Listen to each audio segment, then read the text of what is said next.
Hi, folks, and welcome to another edition of the Smoking Nerf News.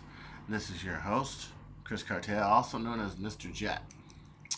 Today I am smoking a Romeo Y Juliet and number one. My friend got me from when he was vacationing from out of town. And this is really good cigar, actually. I wanted to get some Churchills, but they didn't have any Churchills, so got me a Monte Cristo number one. Quite nice, quite nice. So let's light it up. Its cigar was also being smoked when I did my little rant on the judge. Let me get to that, shall we? Well, first off,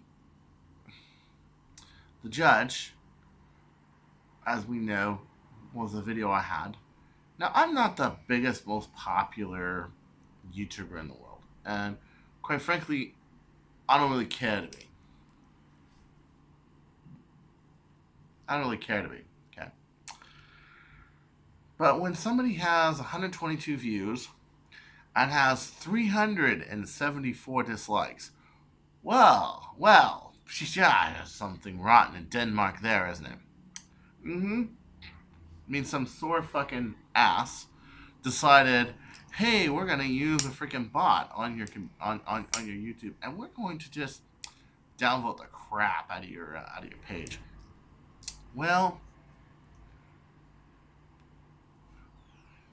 last time somebody downvoted one of my videos, it was again one of those opinionated things. Um, I didn't care. The only time someone's ever downvoted, people have mass downvoted my videos, is when they actually mass downloaded one of my videos, and they did it because of a fight I was having with the Nick in the beginning, because I felt like I was getting picked on before I knew that. That's just the way the Nick is, man. That's just the way it is. The way the Nick is. I forgave everybody. Everybody forgave me. Everything was cool. Okay, but all I gotta say is, bring it on. I don't make money on my YouTube. I don't care about other people downvoting me. I don't give one rat's shit, pal. Not one. Okay? You don't like my opinion of the judge, fine. But I have a feeling it's even worse. It's even worse than that. Okay? And it goes to a point of not an opinion about a blaster, which is at least respectable, but downright bigotry against one of our very own great YouTubers. Okay? Because the very similar same practices are being done to Wacom S7. Wacom S7, who originally made the video. Okay, um, the thing is that I was, of course, because I mentioned him in the title, I was on his searches. So the same people that go and use downvote bots on his decided, wow, it's a great idea. Let's go downvote bot this guy. Hey, go! I want every objective nerfer right now to go check out Wacom's channel and tell me what is wrong with it. What's wrong with his reviews? What's wrong with his mods? What's wrong with the way he presents it? What deserves such great downvoting? And you'll have the same conclusion that I have. Nothing! I hate people that judge people the way they are. I hate people that go and just put in, line after line after line. Oh, you're ugly. Oh, you're fat. Oh, you're a troll. Da da da da da da da. Fuck you. I don't care. We don't care. Okay? I don't mean to get this pissed off and angry, but I am. I don't even care that I got downvoted that much. I don't care. But when I find out that it's like actually because my video was related to him and they were directing that torture crap towards me, and I had nothing to do with it, which shows how ignorant bigotry really is.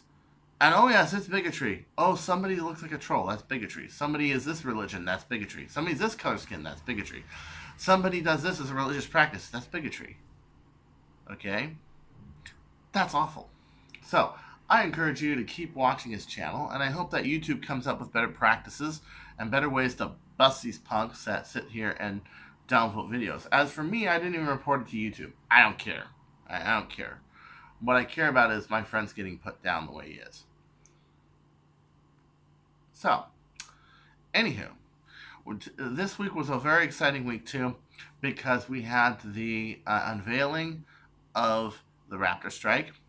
Now, at first, a lot of people were putting it down, ho hum, and the reason I kind of did was because it's just the same old firing mechanism we've seen since 2012 with the Retaliator. However, Retaliator is a very grandfathered blaster. Actually, to be honest with you, it's more like a tri-strike. The breach doesn't go all the way forward, but I'm guessing we can fix that. Um, but that was my disappointment in it, and that was my only disappointment in it. Other people say, well, you could air tank it, this and that, yeah, but could we put like a expanded plunger tube like a Retaliator? Well, to me, like putting an expanded tube like a Retaliator is just like, okay, why would I want to put on this big long thing? All right, but there are several points that are being missed here. One of which is, who says we're limited to a plunger tube, an expanded plunger tube for a Retaliator? We're not, really. We just saw this blaster. Sure, we're limited by the draw. Sure, we're limited by a lot of things, but I have a few ideas actually that's pretty good. Could actually make it more useful than a Retaliator for the simple reason of the shell is so long, and the prime indicator has this little dinky little metal. I don't like this dinky little metal wire philosophy, Hasbro. Sorry, going all the way to the back and showing us that it's primed or not. Okay, so I have some ideas. I'm not going to tell you what they are, but they're good ideas. They're good ideas. The other thing is, could a lot of Retaliator mods be changed to this? Possibly. Or even better, it's time to actually make a Tri-Strike / Raptor Strike Darkgate, in my opinion, and a breach for it. That'd be pretty cool. Is it deserving as so? Well, I think with expanded tube it would be. But the one thing, and this was the most interesting thing, one of my friends actually said it, Nerf modders welcome. Geez, you guys wanted a new long strike for the longest time. And then when they finally come out with it, you bitch, you want an elite long strike. Very true. This blaster very much is an elite long strike. And although I don't like the Echo Strike and Lightning at all, it is definitely the most likely of the ones I would ever buy. Especially with this really crazy idea that's looming in my head that could give it very high yield, very high power, and a pretty long brass barrel to actually be a pretty decent sniper blaster. But months are weird until I actually figure it out. Like all of it. So I think that's pretty cool. Yeah. We all know about the judges unveiling. Some people ooh and ah about it, but this thing could double as a shield, dude. It's crazy. It's just crazy, And so, my question is, I like to see this in the hand of like a 6-year-old kid. What would a 6-year-old kid running around with this jet turbine orange blob piece of shit looking thing, how would he handle this?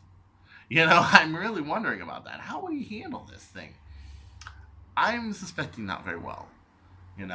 And for some reason, the whole notion of biggest blaster is not always best blaster still not very evident. It's still not there.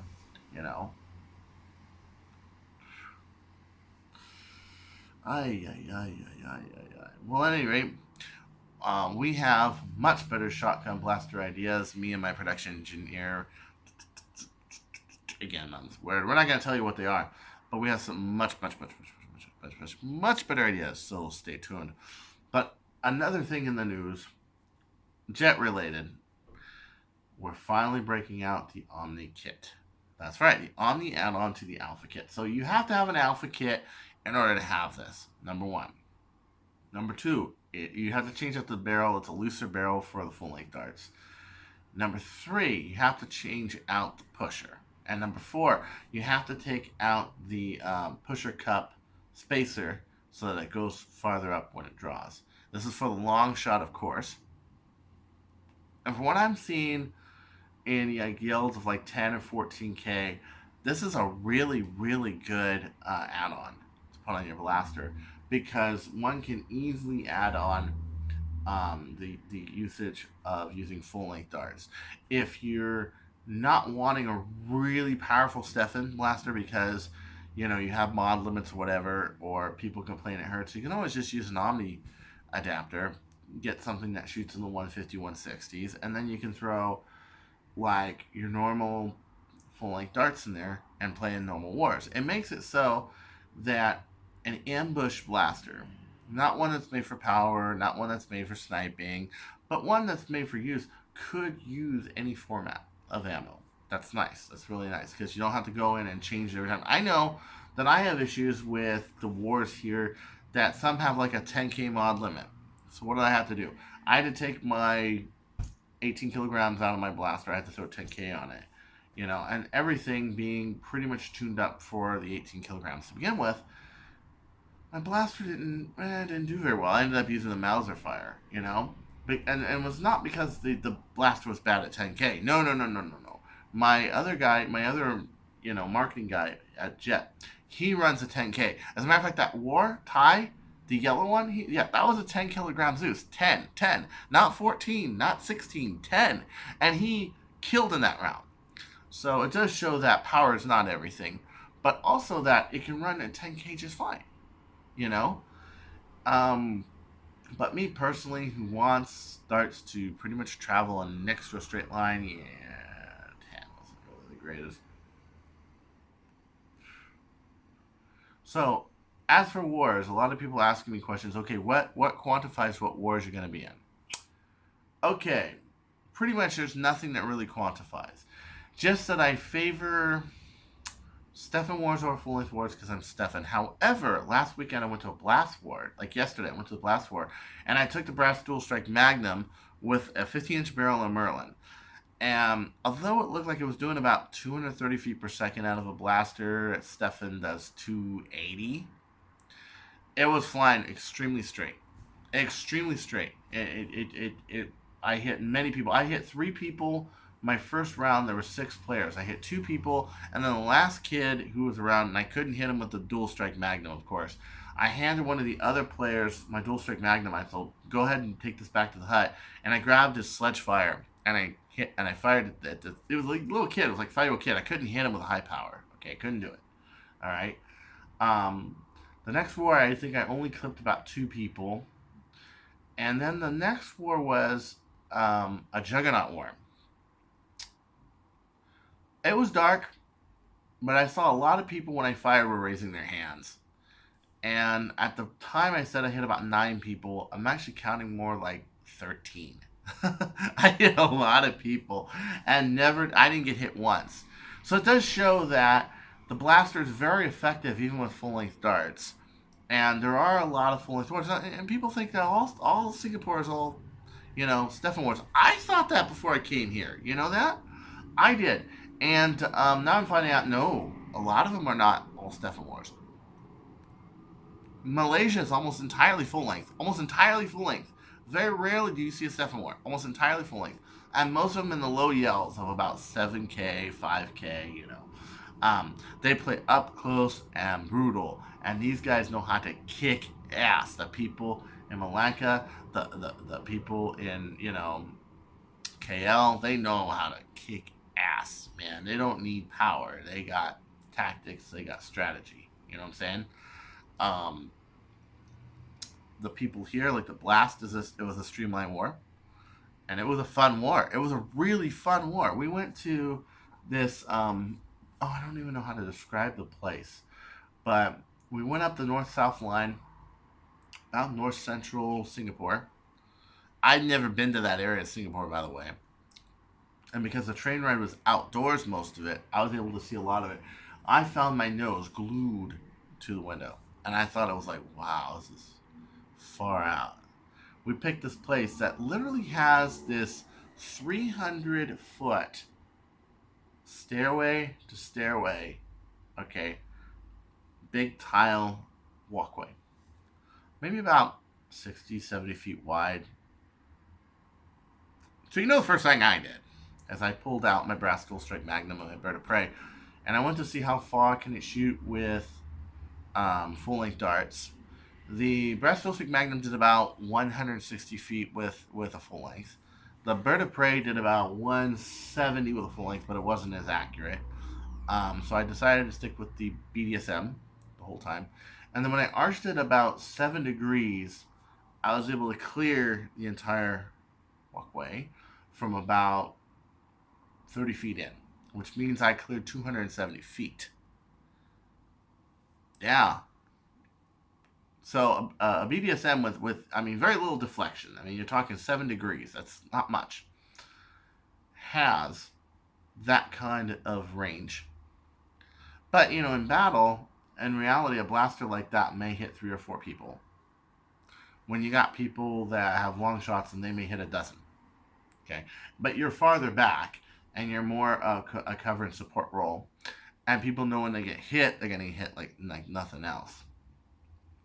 So I want you guys to consider that full length is not bad. And with the new Omni kit coming out, being that it's a breech full length blaster, it's not like it's not like your traditional Nerf blasters, which you have the dart gate that goes like that, and it's not an open breech. That it might make full length wars a lot more practical. Because a lot of the things with Steffens is that Steffens was that jump from your 120s, back when I was playing, your 120 feet per second land to 150, 170 land. Okay? Nowadays, you can get a full length that shoots in that range, and that's bitching. So until next time, this is Chris Cartea saying, don't you go change it.